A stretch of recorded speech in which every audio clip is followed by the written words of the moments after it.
Here's the truth about overwhelm. It is literally all in our heads. At the very simplistic level, overwhelm is caused by the thoughts that we think consistently. And if you're anyone like me who has lived with chronic overwhelm and has spent countless hours just feeling frozen or unable to do anything or move forward or stuck, you understand that it's actually way more complicated than that, okay? Because it's more about the thoughts. It's about the stories and beliefs that we have, unconscious and conscious. The unconscious I'll get to in a second, because those are the real kicker. Those are the ones that can really get us. But it's the conscious and unconscious thoughts that we have on a continuous basis, the beliefs and the stories that we tell ourselves that keep us in a state of overwhelm, and that's what keeps us stuck. Hi, I'm Lori. I help professional women who are feeling overwhelmed and stuck move from survival mode into thriving so they can experience the life they were designed to have. First, let's talk about the conscious beliefs. Those are the ones you can actually hear yourself or observe yourself thinking or speaking out loud. Like, I don't have the time for that. I can't say no. If I don't do it, it won't get done right. These are the surface level beliefs that will keep you running on stress, guilt, and pressure every single day.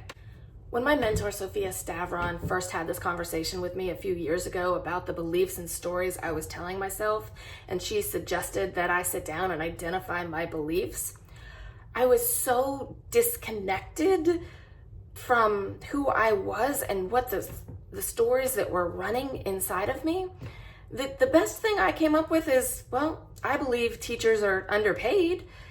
Well, yes, I still believe that, but yes, while that may be true, it had absolutely nothing to do with why I was overwhelmed, right? But I was just completely disconnected. And a lot of times that's what can happen when you are stuck in chronic overwhelm.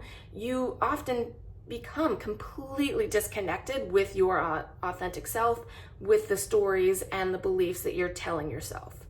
So today I'm sharing with you some of the biggest stories and beliefs, ones I've seen myself or in my clients, that keep women stuck in overwhelm. But here's the thing, they're just stories. They aren't actually true, but when you believe them, they keep you trapped. Thankfully though, you can rewrite them.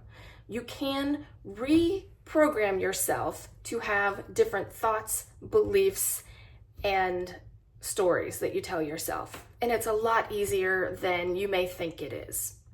Because we talked about the conscious beliefs. Those are just the tip of the iceberg. It's the subconscious ones, that deeper level of programming running through your head that creates the most amount of overwhelm. Here's what that may look like.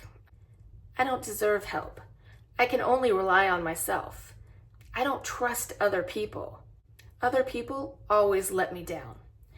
And see, it's these subconscious beliefs, when they're running in the background very quietly, they dictate how you live your life. They dictate the stories that you create, because there is this inherent belief that exists that everything shapes itself around. Okay? Like if you say, I can't rely on other people, well, that subconscious belief is what leads to, if I don't do it, it won't get done right.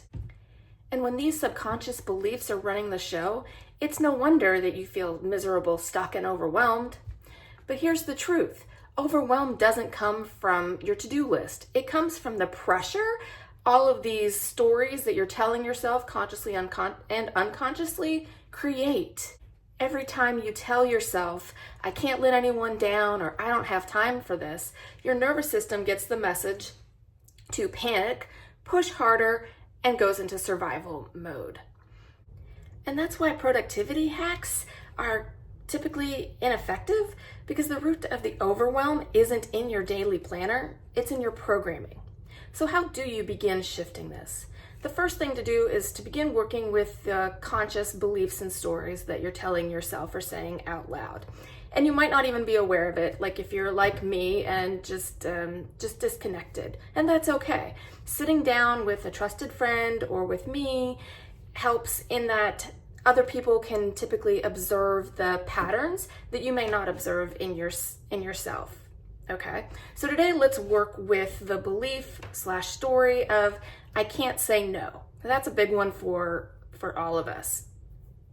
So I'm going to share a tool that my mentor, Sophia Stavron, suggested for me, and it was a game changer. And that is to ask yourself, is that true? Okay, because while you may believe that you can't say no, that actually is not a true statement, because physically you can say the words no. Okay, but here's how that may play out. Maybe you, and this is maybe even on a subconscious level, that you envision saying no. Like, let's say that you're the one who traditionally hosts a holiday dinner, or it's your turn to host. Even though it may feel like way too much for you and you deep down do not want to do it, you've said yes to it, right? Because when you imagine saying no, you aren't going to do it, maybe you visualize angry texts or phone calls, family members being upset, a whole lot of drama, right? And that just leads to more overwhelm.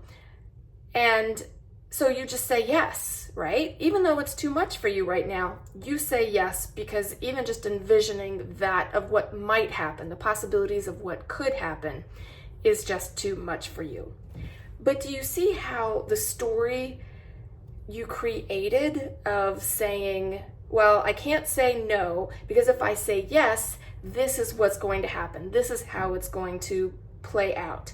That can happen inside your brain in a split second, right? To go from the I can't say no to go through that whole story, envisioning subconsciously of what that would look like, split second.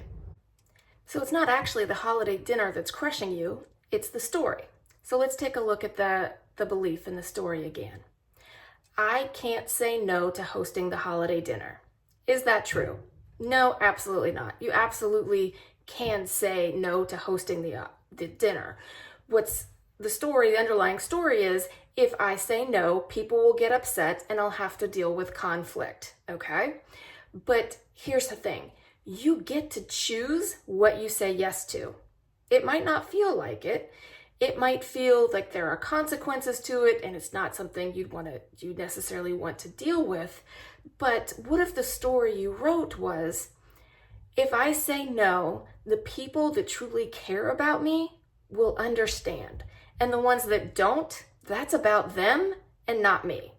Do you see the difference there? Do you see the kind of like the vision with conflict versus the vision with people being understanding, the people that matter being understanding? And here's another belief that often keeps women stuck. If I don't do it myself, it won't get done right. Sound familiar? That doesn't lead to just overwhelm, though. That actually fuels perfectionism, because it convinces you that nobody else can meet your standards, which just leads you to spending so much time fixing and just trying to get every little detail right, which means it just takes forever to complete something. And as a recovering perfectionist, I can say that is absolutely exhausting. And that's why I'm taking a deep dive into perfectionism next week, where I talk about how it shows up, why it's such a trap, and how you can start breaking free from it. So be sure you're subscribed so you don't miss it. Overwhelm doesn't fix itself. In last week's video, I shared a few simple solutions of how to move out of a moment of overwhelm. And I'll link it up above so you can see it if you haven't watched it already. And those are great for moving from one moment to another. But it doesn't solve the overall overwhelm, okay? The stories don't stop until the deeper beliefs are addressed. As my mentor Sophia Stavron would say, when is now a good time to move from survival mode into thriving? You're not alone in this, and you don't have to go through this alone. Book your clarity session, and we will go hand in hand to uncover the beliefs that are working to keep you stuck. If this resonated with you, please like the video, as it really does help other women see these messages. Share it with any other woman you know who may be going through the same thing as you, and subscribe so you don't miss any of the upcoming videos. Thank you, and I'll see you next week.